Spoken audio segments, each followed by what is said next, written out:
नाज़रीन, मध्य प्रदेश से अहम खबर है जहां पर कांग्रेस ने अब इंतखाबात की तैयारियां शुरू कर दी हैं।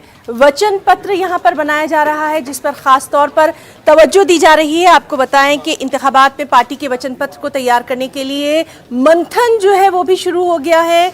अवामी राय को शामिल करने के लिए भूपेंद्र गुप्ता और जीएल सराने को जिम्मेदारी दी गई है। कांग्रेस ने नए वचन पत्र में 2018 के वचन पत्र को पूरी तरह से अमल में लाने का फैसला कर लिया है। क्या कुछ इसमें खास है, आइए आपको दिखाते हैं।